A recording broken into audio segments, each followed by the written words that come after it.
اس کے پیچھے مسلمانوں کی نسل کشی اور ان پر یورپ کے اندر پابندیوں کی سازش واضح نظر آ رہی ہے۔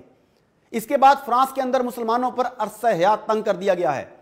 اس گستاخ استاد کو قتل کرنے والے چچن نوجوان کے پورے خاندان کو حراست میں لے لیا گیا ہے۔ فرانسیسی پولیس کے ذرائع کے مطابق فرانس 231 غیر ملکی افراد کو بے دخل کرنے کی تیاری کر رہا ہے۔ یہ تمام افراد ان کی جانب سے مذہبی شدت پسندی کی بنیاد پر حکومتی واچ لسٹ کا حصہ ہیں۔ ڈرمانین کا یہ بھی کہنا تھا کہ وہ اس بات پر بھی غور کر رہے ہیں کہ مسلمانوں کی کچھ تنظیموں کو نفرت اور تشدد کو بڑھاوا دینے کے الزامات کے بعد تحلیل کر دینا چاہیے۔ فرانسیسی وزارت داخلہ کے ریڈیو اسٹیشن یورپ 1 نے بتایا کہ اس وقت ملک میں آن لائن نفرت انگیزی کے حوالے سے 80 تحقیقات کی جا رہی ہیں۔ ناظرین، آزادی اظہار رائے کا مطلب اگر یہ ہے تو پھر دوسروں پر پابندیاں کیوں لگائی جاتی ہیں؟ دوسروں کو ان کے مذہب کے مطابق جینے کیوں نہیں دیا جاتا؟ فرانس کے اندر آئے روز نقاب اور پردے کو نشانہ کیوں بنایا جاتا ہے؟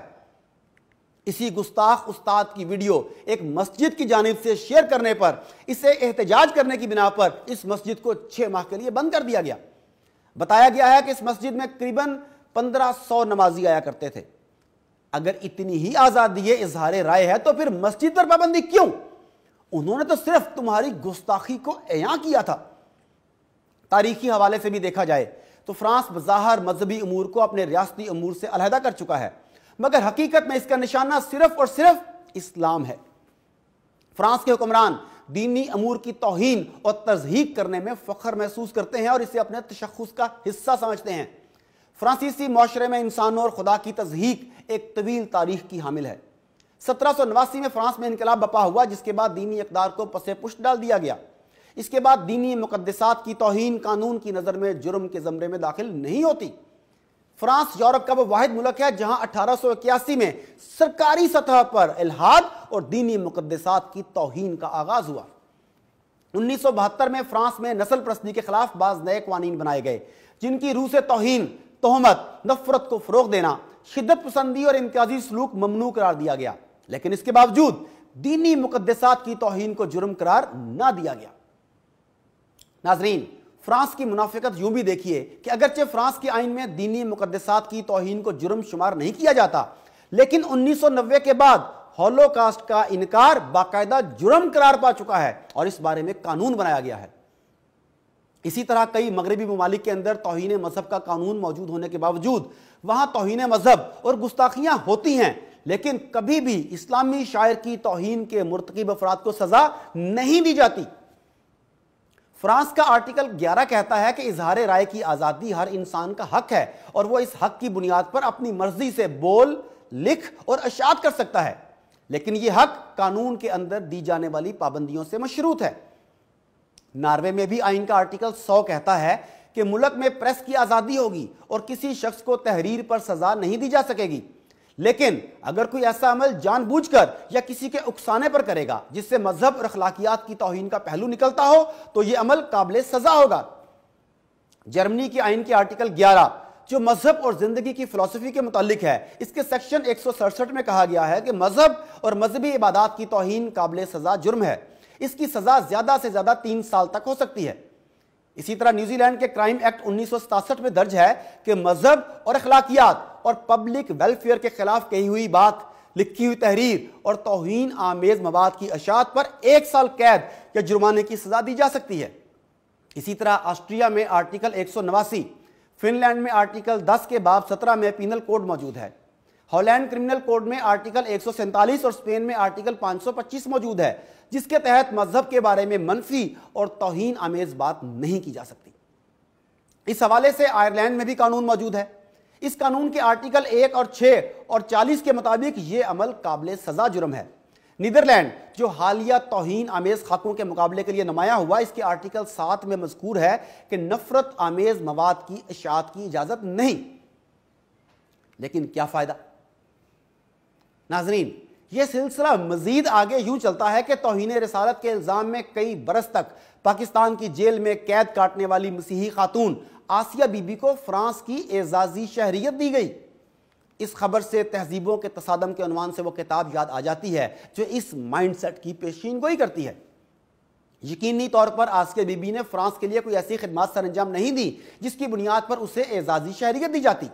یہ قدم صرف اور صرف مسلمانوں کے جذبات کو مجروح کرنے کے لیے اٹھایا گیا۔ ناظرین، عالم کفر تو اپنی منصوبہ بندی سے اپنی چالیں چل رہا ہے۔ ایسے میں ہم مسلمانوں کی ذمہ داری کیا بنتی ہے؟ ہمیں اپنے گریبانوں میں جھانکنا ہوگا کہ ہم اس ذمہ داری کو کہاں تک پورا کر رہے ہیں۔ جب 2005 میں گستاخیوں کا یہ سلسلہ شروع ہوا، تب تمام امت مسلمہ اس پر احتجاجاً باہر نکل آئی۔ گستاخ ممالک کے تمام مصنوعات کا بائیکاٹ کرنے کا اعلان کیا گیا، جس کے بعد کئی ممالک نے اس پر معافی مانگ کر دوبارہ ایسی حرکت نہ کرنے کا وعدہ کیا۔ مگر وقت گزرنے کے ساتھ ساتھ شاید مسلمان اور ہمارے حکمران بے حس ہوتے چلے جا رہے ہیں۔ اب اتنے بڑے پیمانے پر گستاخی ہو رہی ہے، لیکن دوسری طرف امت مسلمہ غفلت کی چادر اوڑھ کر سوئی ہوئی ہے۔ جو ممالک آج گستاخیاں کر رہے ہیں، بالخصوص فرانس، ان کی مصنوعات استعمال کرنے سے پہلے ذرا سوچئے کل قیامت کو اپنے آقا صلی اللہ علیہ وآلہ وسلم کو ہم کیا جواب دیں گے، کیا منہ دکھائیں گے؟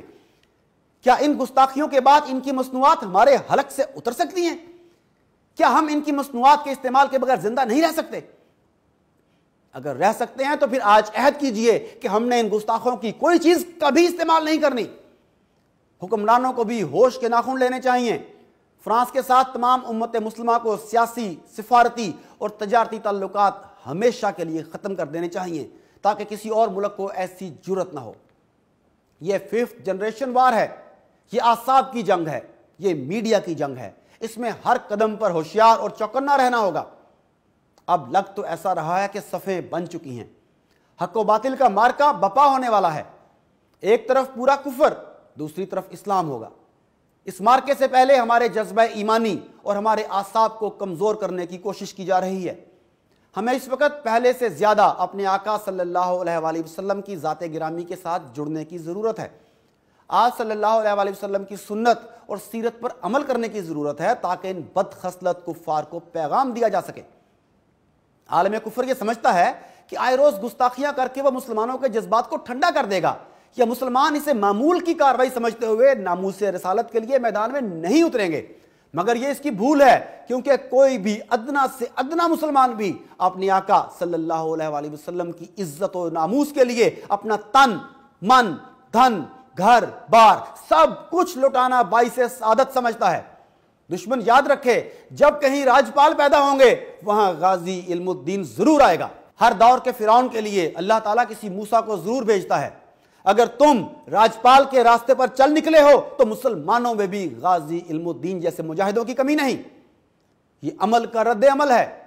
اگر دنیا میں امن چاہتے ہو تو پھر ایسی گستاخانہ حرکات سے باز آ جاؤ۔ اگر تم اپنے مذموم عزائم سے باز نہیں آؤ گے تو پھر تمہارا مقابلہ کرنے کے لیے ہمارے ہاں ایسے باہمت اور باغیرت نوجوان ہیں جو میدان عمل میں اتر کر تمہارا سکون بھی غارت کرتے رہیں گے۔ مسلمانوں، ان گستاخان کے خلاف اکٹھے ہو جاؤ۔